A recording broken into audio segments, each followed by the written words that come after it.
Hello world, this is Zan playing Elacitus in Bozmos2. This is turn number 24. Unfortunately, this is going to be the second time I'm recording this episode, and I might come in a little late. I didn't realize the last upload, my mic wasn't working. So I spent a good 30 minutes recording, because I even went overtime, recording this damn thing, and yeah, there's no audio in the whole damn thing. So, fun times. Round two. So, we get some thrones that are claimed, the Throne of Might. Revive some Tomb Kings. Excellent. I believe last turn was the one that Yomi sent me a ton of gold, or a ton of death gems, sorry. A bunch of proclamations and another battle at Bayville, because this is the most war-torn province in the game for me, where the big stupid dragon shows up to fight most of my PD, although I did leave behind some chariots, and I left my Sauromancers patrolling, just in case big stupid dragon showed up. And yeah, I'm gonna throw out some fireballs, some nether bolts to try and feeble-mind it, although it has to lose 2 MR checks to do that. But you never know. The shadows with Release Shoot are they're quite useful because Marverni doesn't have magic weapons, and they're very poison resistant, so the dragon can't kill them. So essentially every swing the dragon does at a shadow does nothing, and there's a chance, it's a tiny chance, that the shadow paralyzes the damn thing. Very importantly too, they also wasted the poison breaths. I think that's dumb that they're retreating. Whatever. Still a good spell. There's a chance, yeah, that they waste most of the poison breaths on them, but still coming this way. Poison breaths are crazy. It's a very, very, very concentrated foul vapors. You'll see even like this guy with 7 poison resistance. When you roll this many times, it's gonna get through. That's why like swamp drakes are insane. Swamp drakes are insanely good summons. As long as your troops aren't dead. Because even with Statis, swamp drakes will kill your guys. So what's going on here? We have it with a never healing wound. We have it with a limp. It's been cursed. I think the curse was in a different fight. I probably missed it in one of the previous uploads. Curse, you either have a nature 1, astral 1 do it for free, or a death 1 with a gem can do it. And to me, cursing this stupid dragon was totally worth the death gem. I know there was a point where I had every fort of mine with a patrolling curse caster. And so I don't remember which was the fight that did it, but I got him. Stupid dragon. Unfortunately, due to Mistform, the undead suck at hitting him. But right here is a very key spell. Alma casts Rage. Rage is it's a magic resistance check to pretty much force you into Berserk. I don't think that one hit. But if he starts berserking, he can turn charm himself on the skeletons. So, kind of clutch. Speed us up a little bit. He's just going to regen those ones once they get to the max hit points, which, by the way, Bayville has my Dominion, so this was a big old stupid dragon net. Oh, here we go. We got him enraged. So enraged, it's kind of like Berserk, but you can also hit your friends, and you also sometimes just run in circles doing nothing. The combination of that keeping him here, fighting all the skeletons, plus curse, he's going to start racking up afflictions. Ideally, we kill him, because there's going to be a point. He's going to start regenerating soon. But, you know, with 0 defense, hopefully we get a big roll that pops his Mistform, which I think just happened. Yes. And, yeah, I think that may be the end of the Big Stupid Dragon. Oh, yeah. Dominion penalty minus 99. Oh, yeah. Yeah, 7 a turn, I don't think is going to save him. Even with his slashing resistance and 27 prot. And this isn't even Horde of Skeletons, this is just raised skeletons, but these guys, you know, super high level death mages. Oh, yeah, Super Dragon dies. Finally. Now I can actually, you know, play the damn game. So 5 Tomb Chariots for a big dragon. Awesome. Now I can play. War is broken out on the land. So they left from Gladewood, went to Dunvale. The other half established an arena in Grain Gate. And in Bonquiche, a bunch of humans attacked Marverni. And apparently Joman died. Poor Joman. Okay. What else happened this turn? I think that was the main thing. I was just moving some of my troops in position to go retake the southern peninsula. And do I have anything going on in Scorpion Cracks? Nope. He's going to attack me through the Scorpion Cracks. I don't remember if I'm going to intercept with this or not. Yeah, not the craziest turn, but big, very important because the stupid dragon is now dead, and now I'm allowed to play the game without worrying that a map move 30-something dragon's going to show up and kill my army. And now here, another deal with Yomi. I just buy everything. Deal with Old Satis. I think I sold him my Blood Slaves or something like that. And so Aerithea in this game, in Dominion's Enhanced, they can have the option of transmuting pearls for some amount of gold, and you take. They have a certain god they can get that like doubles the transmutation or something. So he's just buying gems willy nilly, and everyone's hating on it that we shouldn't be trading with him because maybe he'll give me 40 gold for a gem or whatever, and then he'll turn that gem into like 100 and something gold via alchemy. But I'm at least a test. I need to get past the early game by any means necessary. I'm getting attacked by Marverni, although I just beat his god, thankfully. But I'm kind of pushed into a corner. I'm literally pushed into a corner on the map. I've been sold out by everybody, and the prospects, how this game looks, there's a thing here. If I beat Marverni, let's say I beat Marverni, my reward is the opportunity to fight Lemuria, and Ermor. Fantastic. And by the way, and I put in there, but if I take over that doesn't change anything. I still have to fight Lemuria and Ermor. So, and that's if I beat, and that's hoping that when I beat Marverni, I'm able to take the majority of their territory. Because if Ermor or Lemuria decide that they want to vulture it, I don't know how strong I am to stop them from doing that.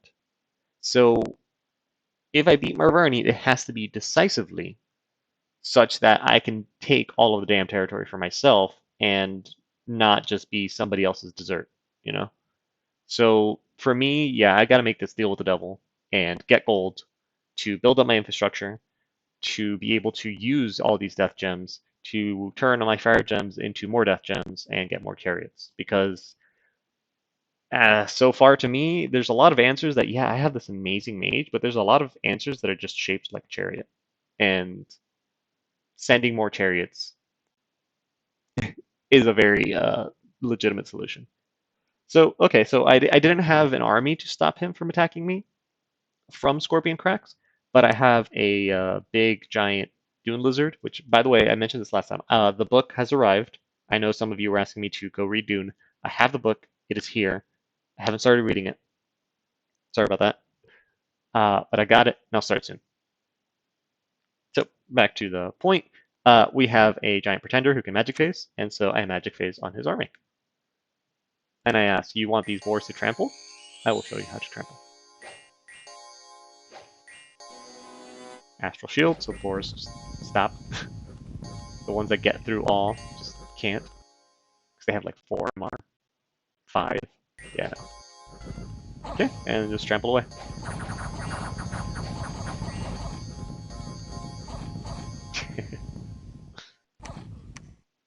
Okay, so we are able to take out half his army. Excellent. We find 2 magic sites in Ermithia, well, the same magic site twice, which is the Force of the Dead and happiest turn, because there's no spoilers. There's very, very, very few death gems in all this damn territory. Most of my income, my death income, comes from trading and converting fire gems into death gems. Thank God that is a thing. Everything else seems to fail. And we have another battle now in Akrajab, where our chariots and some Tomb Guard fight. I'm assuming what retreated from Scorpion Cracks and the PD. Unfortunately, he did have Priest in there, and that did a number on my chariots. Yeah, I lost half of them. That sucks. We witness a battle, attacking into Three Pine Grove with Mishushu. With Unblessed Mishushu. Okay. That was weird. That's his Bless, which This is a cavalry bless, it looks like. Blood surge, attack skill, defense skill. Yeah, this is not a bless you would put on Mishushu. This is a cavalry bless. So I don't know how plays in Dominions Enhanced. I know this is vanilla, this is their sacred, and you don't put a cavalry bless on this thing. You don't give it defense skill. It has defense 10. It's gonna get harassed down even with unsurroundable. Like it ain't gonna happen. Like you throw regen or fortitude or enlarge, quickness. Those are all good things to put on this thing, not cavalry things. All right. Anyways, let's go to battle in Pharaoh. Okay, just a bunch of chariots going out. This time, as you see, I've learned my lesson. I have the mummified prince in the back, and the chariots do their thing. This guy has crippled. He'll die in the next movement, I'm assuming. So we lose one chariot instead of dying. Very important. Learn my lesson that other fight. Okay, a bunch of events. We have a governor who hires men. It's an omen of war. I guess this is this event here is interpreted as the swallow me. I have defeated the Marverni dragon, and now I'm turning onto the offensive. So this is quite the legitimate omen. And then we get some floods infinities, and some dum dum burns a fairy court, but gets me some air gems, which is good, I guess. Sorry about that. I skipped coffee this morning. I'm gonna be getting it after I'm done with this episode. Um, anyways, we have the worldwide event. Necromancer's out there messing with somebody, and the time of strife by the Throne of War is ended. So no more night attacks for people. I didn't even notice. This is what I noticed. Free army. Okay, excellent. I'll move them somewhere. Now, and this, I noticed this too. This is really useful. Poor Marverni. Now, let's move on to turn 26. I look forward, if you guys haven't been reading the comments, I don't remember if I've mentioned this or not. The Marverni player is actually pretty cool, and he's leaving comments in most of the episodes to talk about, what was going on. His tag is Jamaro with some numbers in it. Cool guy or girl, I don't know. Cool person. And yeah, definitely read their comments if you want more insight about what Marverni was doing on like the flip side. All right, so this turn here, I'm starting to cast my Bane Fabriziers, and I guess I should probably talk about those at some point. They're very important to turn my fire gems into death gems, and I'll explain it in a second. We find 2 magic sites in the Glade Wood. There's an Earth site, this is a fire site. We find an enchanted tower, another Earth site, great. And we find a Well of Pestilence, which I am ecstatic for because I need more death gems. Now we have a bunch of battles. In Esquania, Marverni attacks me with the lightest, most budget raid squad I guess you could ever find. And yeah, it works because I got nothing. Very good. Loses 3 boars, takes PD. Good trade. I'm attacking him in Kaz Dupar. He's got nothing, not even worth showing. And then I am attacking him in the Grey Mountains. This is just the chariots continue to go out and raid. So again, this army here is completely comprised of free spawn. I guess you could say it's a 3 death gem because the mummified prince cost me 3 death gems, but otherwise the chariots are just reanimated. Telling you guys, they're super elite units. They're very good units. Chariots great. They're not crappy long dead. And then in the Forest of Gun, we see Marverni attack the Independents. A nice little flanking maneuver to get to the back.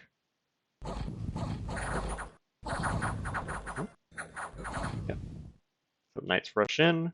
Unfortunately, the back line starts routing before the Knights really start getting work done.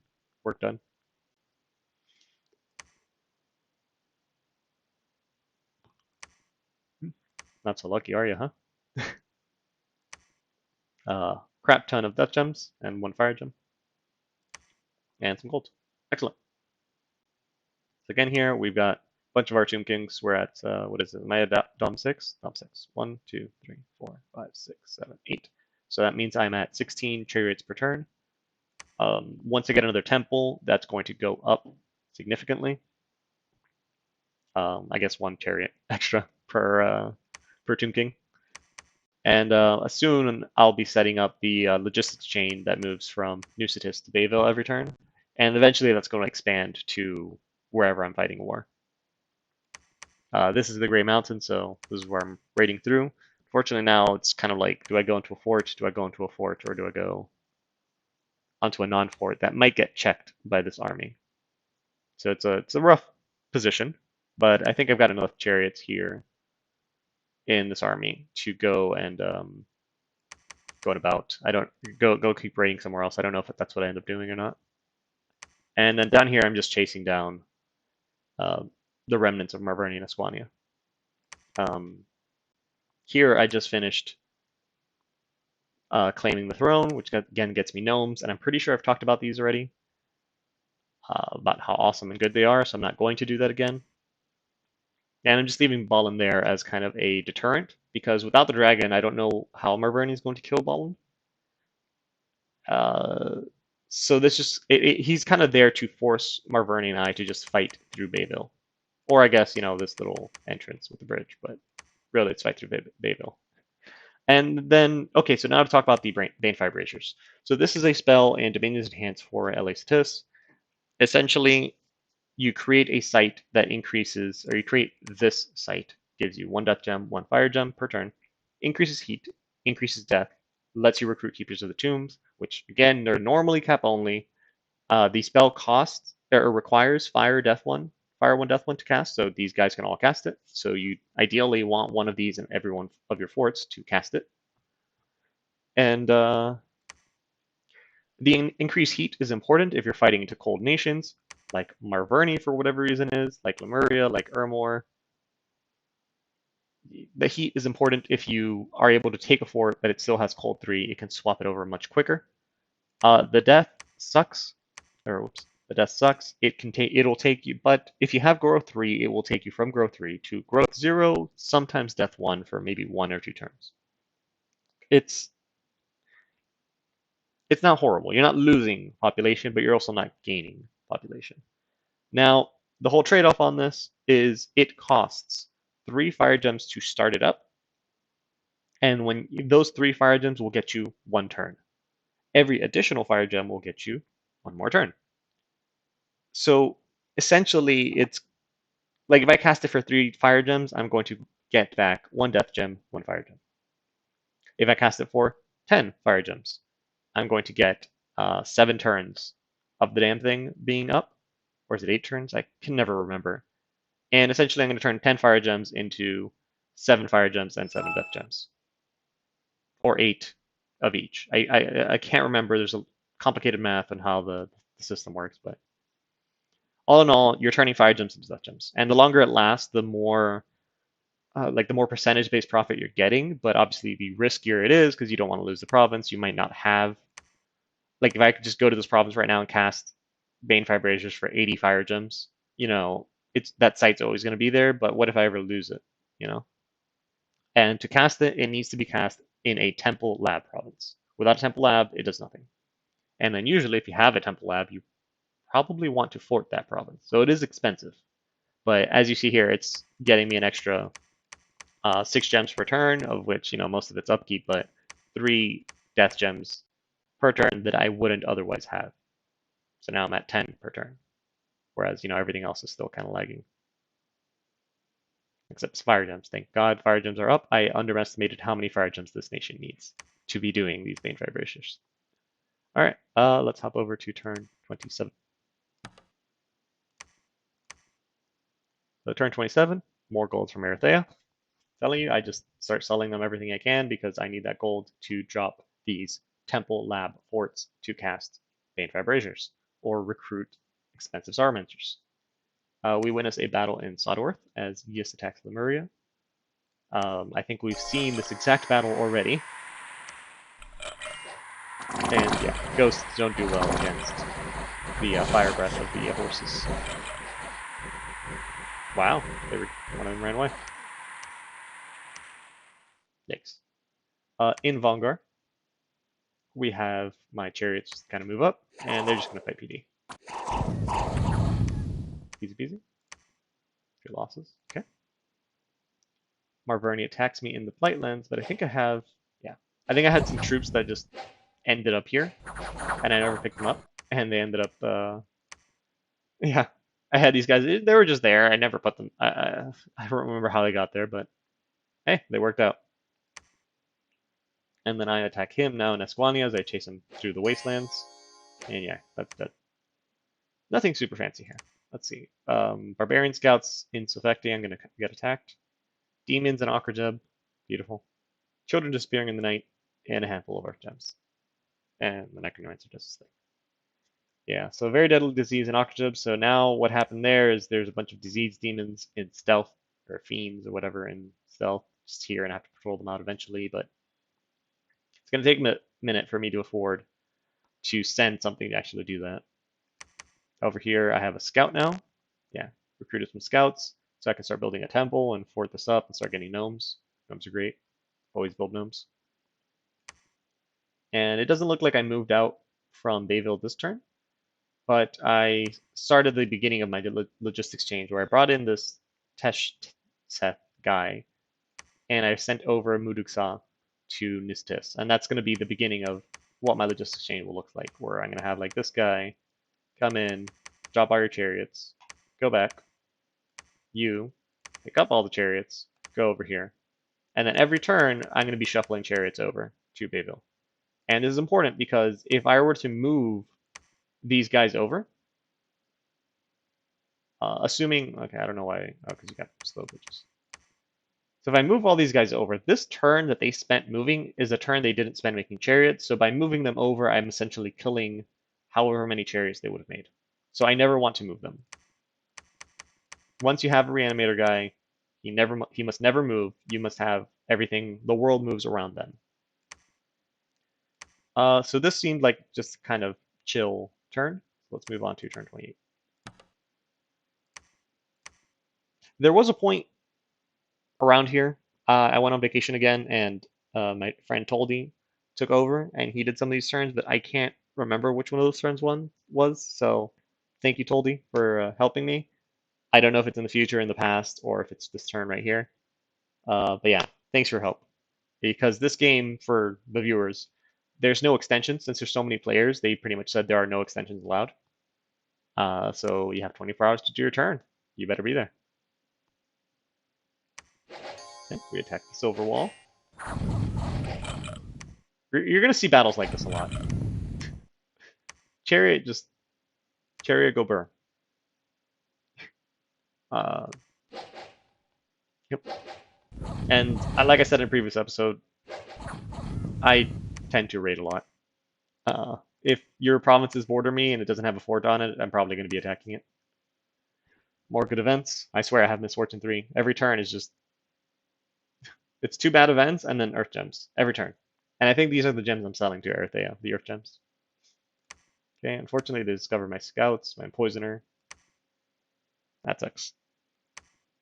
But otherwise, other than, getting another Tomb King, always a monumental thing, nothing really happens this turn. Just, raiding really deep into Morverni, and it's important to know, because I know there's a thing Lucid calls deep raiding.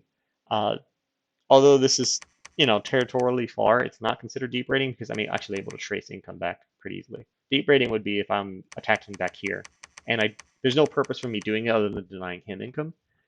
I'm not the biggest fan of that. I mean, I'll do it if I have some dude with like a million map move and he's stealthy and I got nothing better to do, but I'd rather take these provinces that are going to give me some sort of money that I can leverage into more units to eventually not have to deep raid. I can actually go take your fort. Although for statistics, it's kind of weird because most of my units are just going to be these chariots.